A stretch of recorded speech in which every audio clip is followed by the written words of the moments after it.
François Alain, bonjour. La dernière fois que nous sommes vus, c'était aux 50 ans de la Peugeot 204 au salon de Rétromobile. Et là, si j'en crois votre magnifique chemise, vous avez revêtu l'habit Citroën. Voilà, donc cette fois-ci, c'est plus Peugeot, c'est Citroën.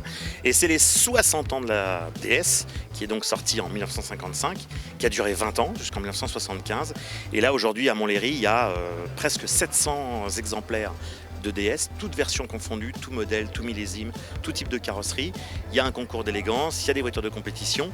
Et demain, évidemment, le grand défilé à travers Paris. On repassera non loin du quai de Javel et en direction du Grand Palais où la DS fut exposée en ce fameux jour de 1955.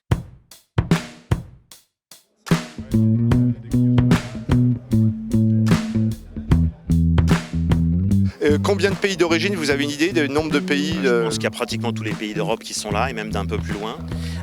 Et il y a vraiment... le temps est avec nous en plus. Et c'est vrai qu'il y a beaucoup de monde.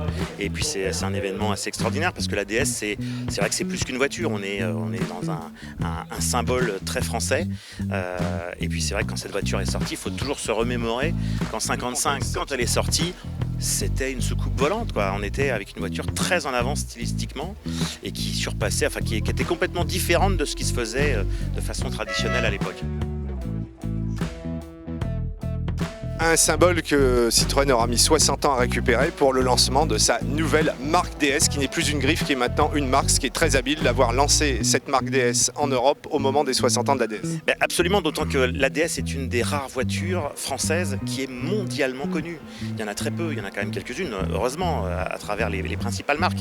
Mais la DS est une des voitures les plus connues dans le monde entier. Et donc, c'est une voiture qui est un symbole vraiment français, et qui en plus, stylistiquement, a toujours eu une cote d'amour extraordinaire. Donc heureusement, et c'est formidable qu'aujourd'hui elle soit utilisée, qu'elle soit le berceau d'une nouvelle marque. Très bien François, je pense que nous nous retrouvons demain pour le défilé des 700 DS dans la capitale. Il y a de fortes chances. À demain. Bientôt.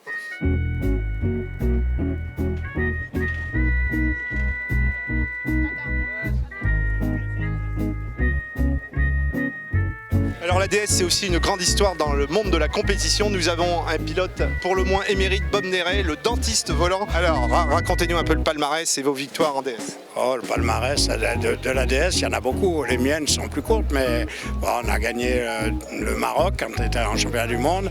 On a gagné le nage et glace, on a gagné à Monte-Carlo. On participait à tous les grands raids.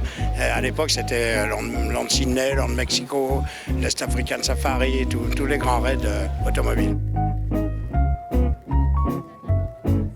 En tout cas, vous faites partie des pilotes qui préfériez la boîte hydraulique à la boîte mécanique.